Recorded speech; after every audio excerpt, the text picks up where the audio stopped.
और अब चलिए आगे बढ़ते हुए उत्तर प्रदेश के जौनपुर में सीएम योगी आदित्यनाथ सामूहिक विवाह समारोह में शामिल हुए। कोई नहीं सोचता था।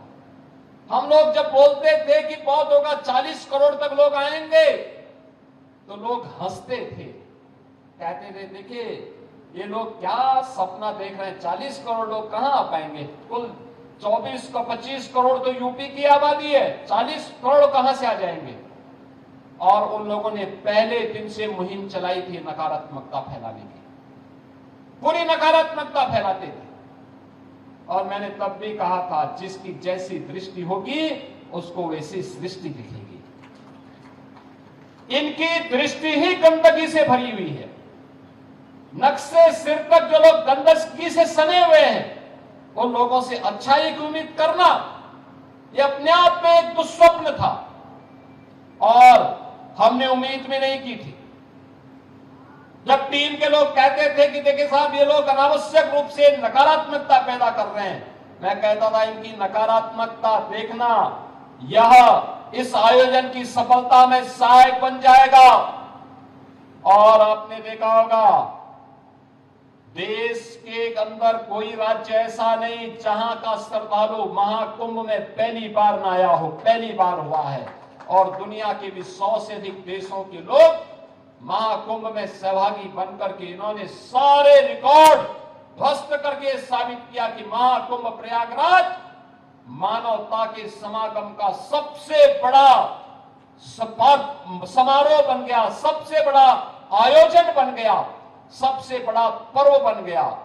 और इस महापर्व ने अपने आप को साबित करके 66 करोड़ 30 लाख श्रद्धालुओं को मां गंगा, यमुना और सरस्वती की पावन त्रिवेणी में स्नान करा करके लोगों को प्रयागराज, उत्तर प्रदेश और एक भारत श्रेष्ठ भारत के भाव के साथ जोड़ने का कार्य किया। यही तो हमारी संस्कृति है। आस्था भी थी तो आजीविका भी थी। आस्था का सम्मान हुआ तो आजीविका वहां से स्वयं आगे बढ़ती हुई दिखाई दी। उत्तर प्रदेश की अर्थव्यवस्था को एक नई गति मिली और विकास की इसी गति को आगे बढ़ाने के लिए एक डबल इंजन की सरकार आज आपके बीच मिलकर के कार्य कर रही है। जौनपुर में बाबू उमानाथ सिंह मेडिकल कॉलेज का शुभारंभ हो चुका है। यहां पर पहले से ही शिक्षा के केंद्र के रूप में टीडी कॉलेज भी है और वीर बहादुर सिंह पूर्वांचल विश्वविद्यालय भी यहां पे काम कर रहा है।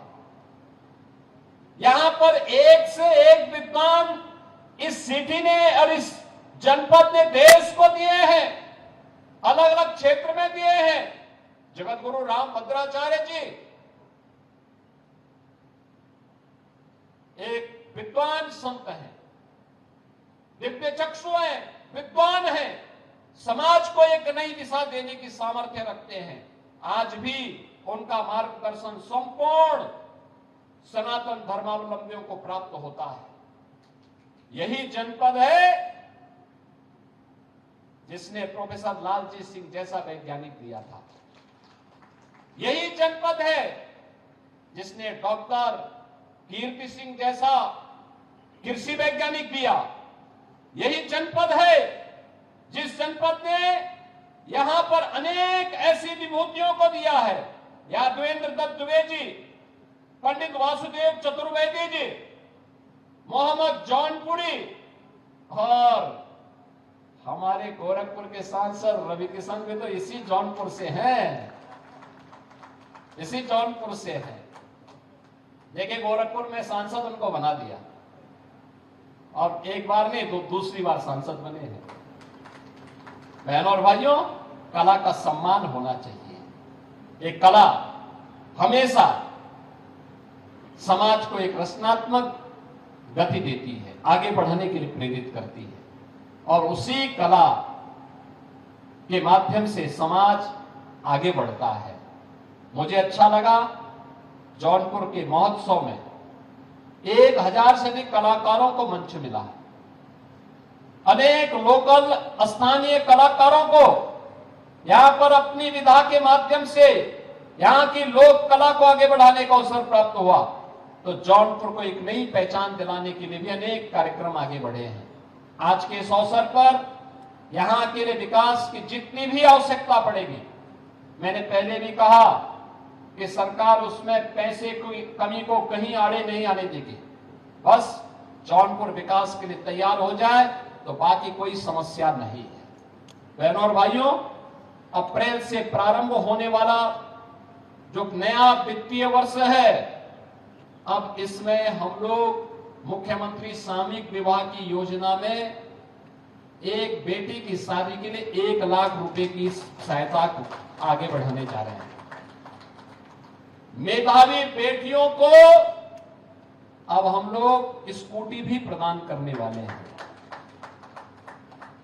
और गरीबी रेखा से जीवन यापन करने वाले लोगों के जीवन स्तर को उठाने के लिए, जीरो पॉवर्टी के लक्ष्य को प्राप्त करने के लिए सरकार ने तय किया है 1 अप्रैल से जब कार्यक्रम आगे बढ़ेगा, हर गांव में हर गरीब और वंचित को हम उन सभी योजनाओं के साथ आच्छादित करेंगे जो अब तक उस तक नहीं पहुंच पाया है। जिसके पास मकान नहीं उसको मकान मिलेगा, जिसके पास शौचालय नहीं उसको शौचालय मिलेगा, जिसको पेंशन की सुविधा नहीं उसको पेंशन की सुविधा मिलेगी, जिसके पास राशन कार्ड नहीं उसको राशन कार्ड मिलेगा, जिसके पास आयुष्मान का कार्ड नहीं उसे आयुष्मान का कार्ड मिलेगा और जिसके पास जॉब कार्ड नहीं उसको जॉब कार्ड की व्यवस्था देने का काम करेंगे। हर जिले में मैं जिला प्रशासन से भी कहूंगा, सरकार एक व्यवस्था बनाने जा रही है, एक एम्प्लॉयमेंट जोन बने हर जनपद में। एम्प्लॉयमेंट जोन ये लौह पुरुष सरदार वल्लभ भाई पटेल के नाम पर होगा। लौह पुरुष सरदार वल्लभ भाई पटेल के नाम पर एम्प्लॉयमेंट जोन, जहां पर हर व्यक्ति की स्किलिंग के लिए, स्किल डेवलपमेंट के लिए, उसके रोजगार के लिए, उसे सम्मानजनक कार्य मिल सके, इसके लिए निरंतर कार्य होंगे। और उस एम्प्लॉयमेंट जोन के कार्यक्रम को आगे बढ़ाने के लिए 100 एकड़ का एक क्षेत्रफल होगा, जिसमें ट्रेनिंग के साथ साथ प्लेसमेंट की व्यवस्था, कैरियर काउंसलिंग की व्यवस्था, ये सभी कार्यक्रम सरकार के एक ओर से प्रारंभ होते हुए दिखाई देंगे। इस कार्यक्रम के लिए भी जौनपुर अभी से अपनी तैयारी करेगा, जिससे आने वाले समय में जौनपुर के युवाओं को जौनपुर से कहीं बाहर जाने के लिए मजबूर न होना पड़े। आज के इस अवसर पर एक बार फिर से 1001 नवविवाहित दंपति को मैं हृदय से बधाई देता हूं।